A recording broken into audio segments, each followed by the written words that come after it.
जितने हमारे सैनिक हैं जो रिटायर्ड हैं और जो अभी सर्विंग कर रहे हैं, उनको जो जो एंटाइटलमेंट मिलते हैं, मैंने देखा है, हमारा अनुभव है, मैक्सिमम लोगों को पता नहीं होता और उनके डॉक्यूमेंट्स में काफी मिस्टेक्स रहती है।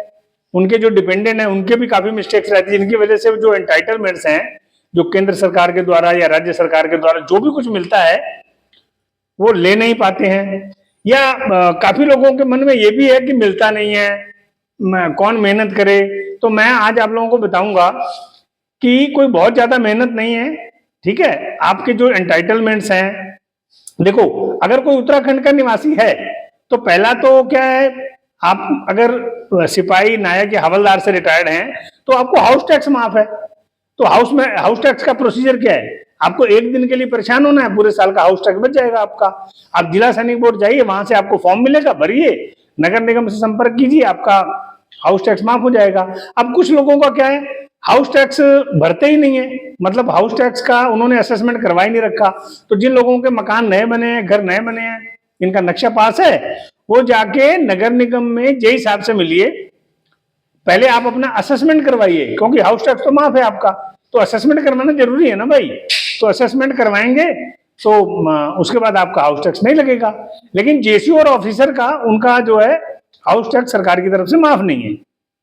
दूसरी चीज, जो आपके सिपाही, नायक और हवलदार, इनको फाइनेंशियल असिस्टेंट मिलता है, जिसको हम अपना चिल्ड्रन एजुकेशन अलाउंस भी बोल देते हैं।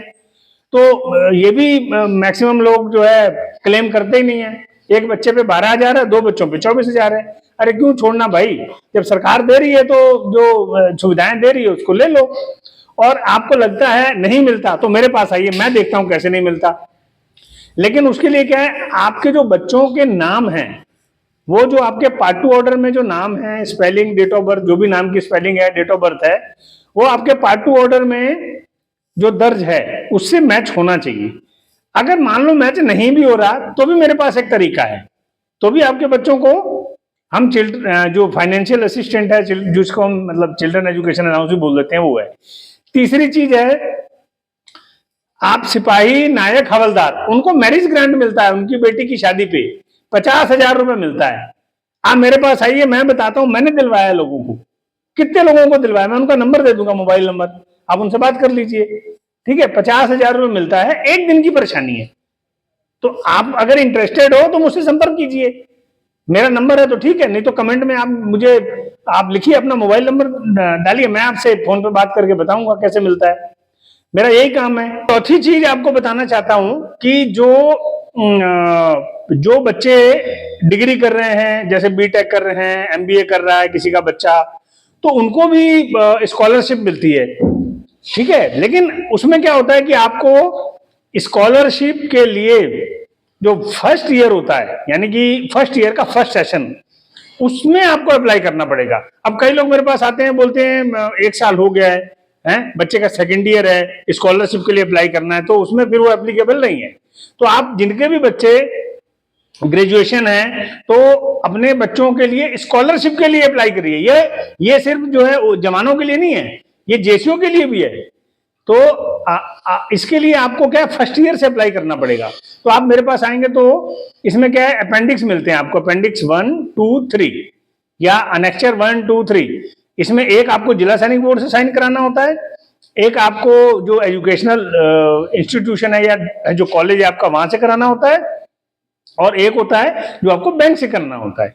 यानी कि जो बच्चे का बैंक अकाउंट है वो आपका उससे लिंक होना चाहिए, आधार से और पैन कार्ड से, तभी ये आपके लिए पॉसिबल। स्पर्श का काम है, डिफेंस का काम है। मैं सूबेदार से रिटायर्ड हूँ, मेरा नाम अनिल ग्रोवर है, और Turner road lane number C24 में मेरा ग्रोवर कंप्यूटर के नाम पे मेरा CSC सेंटर है। सारे आर्मी, नेवी, एयरफोर्स के काम में करता हूं। मैं देखता हूं आपको कैसे एंटाइटलमेंट नहीं मिलता है। इसके अलावा जो गलतियां हम करते हैं, जो हमारे जो पेंशनर हैं, वो इधर उधर समय बर्बाद करते रहते हैं। अरे भाई, अपने डॉक्यूमेंट चेक करो, आपकी वाइफ का नाम क्या है, आधार कार्ड पे चेक करो, पीपीओ से मैच हो रहा है कि नहीं, आपके बच्चों का नाम चेक करो, क्या क्या एंटाइटलमेंट मिलते हैं वो चेक करो। आप एक बार, मैं देखो नेगेटिव नहीं बोल रहा हूं, लेकिन एक बार आप सोच के देखो कि आप आज नहीं रहे, खुदा न खास्ता आपको कुछ हो गया, तो आपकी वाइफ क्या करेगी? क्या उनको पेंशन मिलेगी? कोई रुकावट तो नहीं आएगी? तो आप ये सारी चीजें पहले करके जाओगे, भगवान ना करे किसी को कुछ हो, भगवान, मैं चाहता हूं कि सभी जो है 100 साल जिए, 150 साल जिए, ठीक है, लेकिन हमारा फर्ज है, हम इंश्योरेंस भी इसीलिए कराते हैं, हम ये थोड़ी कराते हैं कि हम जो है चले जाएंगे। एक ये सुरक्षा है, हमारे जो परिवार के ऊपर सुरक्षा कवच होता है कि हम अपने डॉक्यूमेंट का ध्यान रखें, ठीक है, और इन सारी चीजों का ध्यान रखें। आपको किसी भी प्रकार का आर्मी, नेवी, एयरफोर्स, पेंशन से रिलेटेड आपका जितने भी एंटाइटलमेंट मिलते हैं, आप जवान, नायक, हवलदार, जेसीओ, ठीक है, जो भी हैं, ऑफिसर्स भी हैं, काफी लोग मेरे पास आते हैं, तो जो भी एंटाइटलमेंट मिलते हैं आप आके मेरे पास पता करिए। आप एक तो र्यूमर पे ध्यान मत दीजिए, फालतू की जो है वो व्हाट्सएप पे लेटर घूमते रहते हैं और डीए दे रहा है, मोदी साहब डीए दिया है 18 महीने का, ये हो रहा है, वो हो रहा है, पता नहीं क्या क्या र्यूमर फैलते रहते हैं। आप किसी ऑथराइज जगह से, जो ऑथराइज जगह है वहां जाके पता करिए, जैसे जिला सैनिक बोर्ड है वहां जाके पता करिए, स्टेशन हेडक्वार्टर पता करिए, जो वेटरन्स के लिए जहां पे कॉरेस्पॉन्डेंस होता है, या फिर अपने रिकॉर्ड में आप मोबाइल कॉल कीजिए और पता कीजिए क्या सही है क्या गलत है।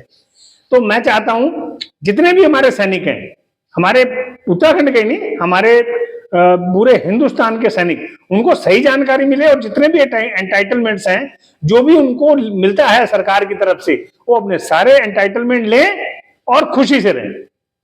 जय हिंद, जय भारत।